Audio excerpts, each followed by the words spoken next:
여러분은 이 세상에서 모든 국가들 중에 가장 안전한 나라가 어딘지 아십니까? 안전한 나라. 국제위험관리단체라는 그 인터내셔널 SOS라는 그 단체가 있습니다. 이 단체에서 정기적으로 매년 전 세계 국가의 위험도를 조사해서 위험 지수를 발표합니다. 그 가운데 안전도 1위를 차지한 나라가 어디냐? 바로 아이슬란드라는 나라입니다. 이 나라가 얼마나 안전한지 무려 13년 연속으로 세계에서 가장 안전한 나라로 올라왔습니다. 참고로 우리나라의 안전도는 몇일까요? 그래도 우리나라가 치안이 좋고, 그죠? 외국 사람들이 놀래잖아요. 막 한밤중에도 막 새벽에도 막 돌아다녀도 별일이 안 생기는. 그런데도 우리나라가 57이래요. 57이. 그렇다면 세계에서 가장 안전하지 못한 나라, 한마디로 가장 위험한 나라가 어디일까? 어디 같으세요? 어디일까? 찍어보세요, 그냥. 북한? 북한도 있을 거고. 북한도 그 축에 들어가죠. 또, 감이 잘 안 오세요? 주로 중동 이런 지역에 있죠. 우리가 잘 아는 아프가니스탄이란 나라가 제일 위험한 나라로 꼽히고 있습니다. 여러분, 이 아프가니스탄이라고 하면 가장 먼저 떠오르는 단어가 있죠. 뭡니까? 테러. 요즘은 좀 잠잠해진 것 같은데 또 어디선가 어떤 일이 할지 모르지만 정말 이 아프가니스탄에서는요, 정말 테러가 많이 일어났습니다. 그리고 그 중심에는 어떤 조직이 있어요? 탈레반이라는 조직이 있죠. 탈레반이 이제 아프가니스탄에서 형성된 집단입니다. 그 라이벌이 또 누구예요? IS라는 집단. 그죠? 이러한 테러의 위협이 이 아프가니스탄을 세계에서 가장 위험한 나라로 만들었다라고 해도 과언이 아닐 겁니다. 그런데 왜 이들이 테러를 저지르는 것일까? 왜 테러를 할까? 대부분의 테러 조직은, 이 아프가니스탄 테러 조직은요, 이슬람 극단주의자들로 구성되어 있어요. 우리가 극단주의자라는 말을 어떻게 해석합니까? 이거 아니면 아닌 거야. 그죠? 그러니까 나와 반대되는 것, 자신들의 뜻과 다른 것을 절대 용납하지 않는 것이 극단주의자들의 특징입니다. 특히나 이 종교가 들어가면, 종교적 극단주의자들이라고 한다면 이건 더 심해요. 그래서 내가 믿는 종교, 내가 섬기는 절대자에 대해서 반대하는 세력이 있다, 절대로 가만히 놓아두지 않습니다. 자신들을 반대하는 세력들을 죽이고 멸망시키는 것이 그들이 받아야 될 마땅한 심판이라고 그들은 생각합니다. 그래서 어떻게 돼? 자신들의 세력은 더 강해진다라고 하는 거예요. 그리고 자신들이 믿는 신의 위대함은 더 위대해진다라고 그들은 믿습니다. 그래서 그들이 테러 저지르면 꼭 뭐라 그래요? 누구의 뜻이야? 신의 뜻, 알라의 뜻입니다라고 얘기하는 거예요. 그러니까 그들이 믿는 그 신의 뜻을 이루기 위해서 다른 사람의 생명뿐 아니라 누구도, 내 생명도, 자살폭탄 테러, 내 생명도 아깝지 않다라고 생각하는 거예요. 그리고 그것이 그들이 믿는 진리라는 거예요. 진리. 근데 여러분, 기가 막히죠. 어떻게 저런 생각을 할 수가 있을까? 저런 게 믿음일까? 근데 왜 우리가 그렇게 살아갈 때가 있다는 거예요. 어떤 경우가 내가 옳다고 믿는 것, 내가 주장하는 것으로 인해서 또 그것이 진리야, 그것이 당연한 거야, 옳은 것이라고 생각한 그 모습으로 인해서 다른 누군가가 상처를 받고 아픔을 겪게 되는 일이 우리가 사는 삶 가운데 나타난다는 거죠. 오늘 말씀 보면 예수님께서 빌라도에게 잡혀서 신문을 받고 계십니다. 그때 빌라도가 이렇게 묻죠. 당신이 유대 사람들의 왕이요? 네가 유대인의 왕이냐? 라고 물어요. 그때 예수님이 대답하셔요. 34절에. 당신이 하는 그 말은 당신의 생각에서 나온 겁니까? 아니면 나에 관하여 사람들이 말하여 준 것으로 나온 겁니까? 이 말은 뭐냐면 너가 정말 나를 유대인의 왕으로 생각해서 그렇게 묻는 것이냐? 아니면 다른 사람들이 그냥 너에게 해준 말을 듣고 그렇게 질문하는 것이냐라고 의미해요. 예수님의 반문에 빌라도가 대답하죠.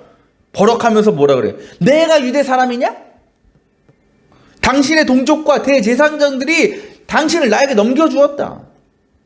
당신은 도대체 무슨 일을 한 거냐? 라고 물어요. 그러니까 빌라도는 먼저 뭐라고 그래? 나는 유대인이 아니야. 당연히 빌라도는 유대인이 아니죠. 로마에 속한 사람, 이방인이에요. 이 말은 나는 유대인이 아니기 때문에 당신이 유대인의 왕인지 아닌지는 나와 상관이 있어 없어? 상관이 없는 거예요. 관계가 없어요. 그러면서 너가 도대체 무슨 잘못을 했기에 여기까지 왔는지, 붙잡혀 왔는지 그것만 말하라. 그것만 제대로 얘기하라고 하고 있는 거예요. 그러니까 빌라도는 재판장 아닙니까? 재판하는 사람 아니에요. 철저히 자신의 그 위치와 해야 하는 일에 초점을 맞추면서 예수님을 바라본 거예요. 그러니까 예수님을 바라볼 때에 유대인의 왕, 하나님의 아들이 게 아니라 죄인인지 아닌지 그것만 판단하면 되는 거였습니다. 그러니까 유대 총독으로서 이 재판만 잘하면 재판장에게 가장 좋은 거 아니겠어요? 그래서 그 일만 난 잘 처리하면 된다라고 생각했기 때문에 예수님께 이렇게 캐묻고 있는 겁니다. 우리가 다음 주부터 어떤 절기가 시작됩니까? 여러 가지 이름을 부르죠. 대강절, 대림절, 특히 강림교에서는 강림절이라는 단어를 쓰는데 강림절이 시작돼요. 강림절이 뭡니까?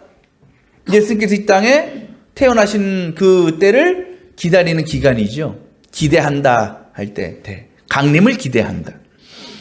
예수님이 이 땅에 오신 이유가 뭡니까? 죄로 인해서 영원히 죽을 수밖에 없는 우리를 구원하시기 위해서 아니겠어요? 곧 우리에게 뭘 주시기 위해서? 생명을 주시기 위해서 오신 거죠. 근데 그렇다고 모든 인류가 예수님이 허락하시는 그 영원한 생명을 누릴 수 있습니까? 그럴 수 없습니다. 주님이 주시는 그 하늘의 생명이라는 것은 누구만 누릴 수 있는 거예요? 죄인으로서 자신의 죄를 회개하는 사람. 그리고 저 예수 그리스도가 나를 구원해 주실 분이라는 것을 믿고 그분을 영접하는 성도들만이 누릴 수 있는 거예요. 그것이 바로 영생을 허락하시는 예수님과 그 허락하시는 생명을 누리는 성도들 간의 올바른 관계입니다. 관계성이에요. 그래서 그 예수님과 바른 관계에 있는 사람은, 성도는 늘 나는 죄인이라는 것이 늘 있는 거예요.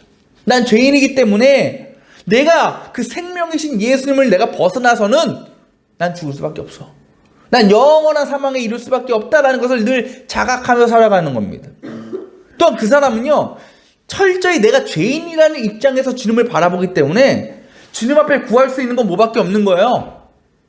대속의 은혜, 생명, 구원밖에 없는 거예요.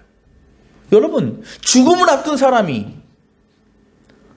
뭘 구하겠어요? 그렇죠? 죽음 앞에 있는 사람이 그 상황에서 돈을 버는 게 중요하겠어요?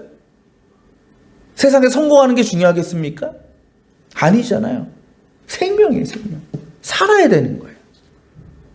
근데 빌라도는 어때요? 예수님과 관계가 있어, 없어? 없어요. 때문에 예수님 안에 있는 그 생명을 바라보는 것이 아니라 예수님에게 죄가 있냐 없냐, 그거만 관심이 있는 거예요. 그리고 그것이 또 그렇게 판단하면 누구에게 인기를 얻을 수 있어요? 유대인들에게. 그것도 대제사장들에게 신임과 인기를 얻을 수 있는 좋은 기회였어요. 근데 때로 우리가 이 빌라도의 모습으로 주님을 바라볼 때가 있어요. 내 입장, 내가 처한 상황에서만 주님을 바라봐요. 그래서 나에게 중요한 것이 내가 장차받을 뭐 하늘나라의 영광, 천국, 영원한 생명, 이건 아니에요. 이거 뭐 내가 알 바 아니고 그저 이 땅에서 내가 많은 것 누리고 잘 먹고 잘 사는 것만을 기대하고 있다라는 겁니다. 근데 당장 내가 이 땅에서 원하는 일들이, 내가 하는 것들이 잘 되는 것만을 소망하며 살아가요. 그러니까 예수님에게서 생명, 구원, 사랑을 바라보는 것이 아니라 그저 내 자신을 이 땅에서 도와주시고 내 유익을 채워주시고 나를 이롭게 해주실 그 가능성만을 바라보고 기대하는 겁니다. 근데 이거는 성도들의 관계 안에서도 마찬가지예요. 우리야 교회가 작으니까, 가족 같으니까 그럴 일이 없지만 큰 교회 가면요, 거기서도 뭐가 생겨요? 이게 뭐 파벌이라고까지 그렇지만 끼리끼리 모이는 집단들이 있어요. 끼리끼리. 그 기준이 뭘까요? 내 마음과 맞는 사람? 혹은 나랑 좀 학벌이 맞는 사람? 세상적인 수준이 맞는 사람? 세상적인 지위나 위치가 비슷한 사람? 그런 사람들끼리 집단을 이루어 만난다라는 거예요.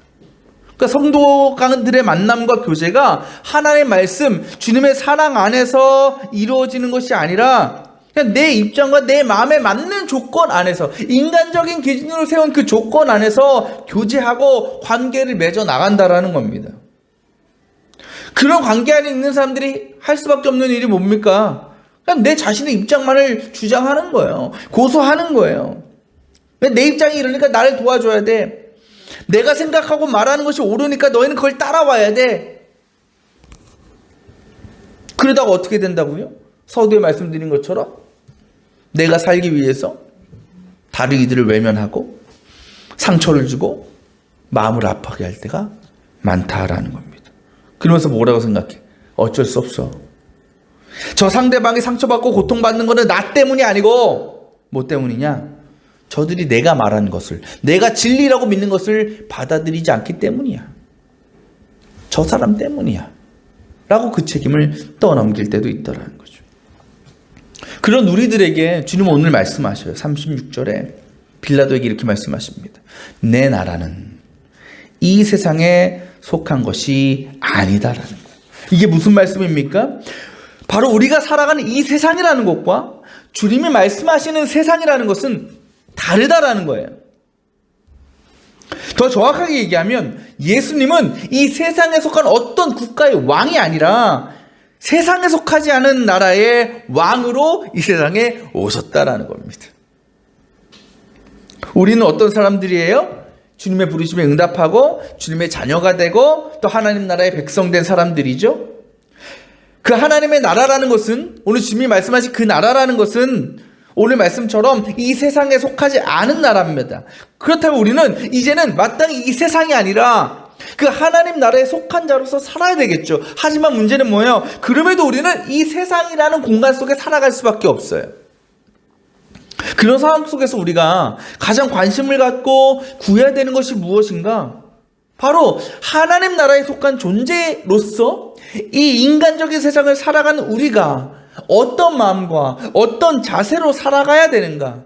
무엇을 따라야 되는가? 더 정확히 얘기하면 우리가 무엇을 진리로 믿고 따라야 되는가라는 거예요. 오늘 말씀에 예수님은요, 빌라도에게 내가 어떤 존재인지를 설명해 주시려고 하셨어요.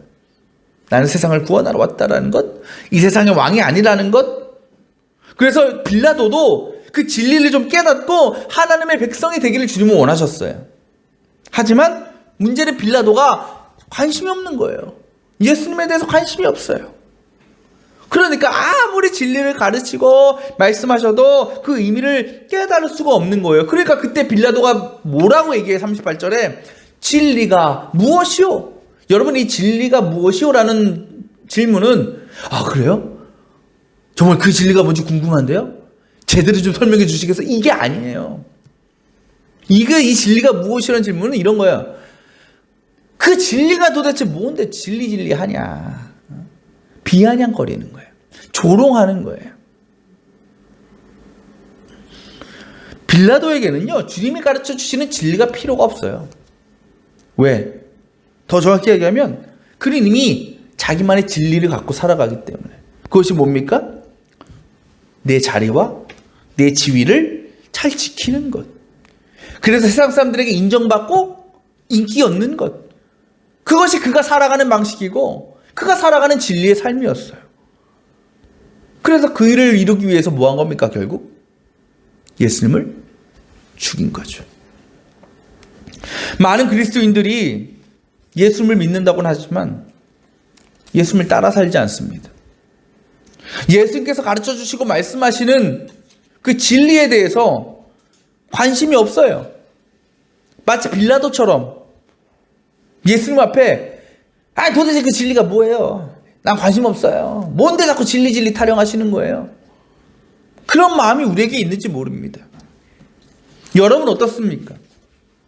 여러분은 이 세상에 살아가면서 하나님 나라에 속한 자로서 무엇을 진리로 알고 또 믿고 또 행하며 살아가고 있습니까?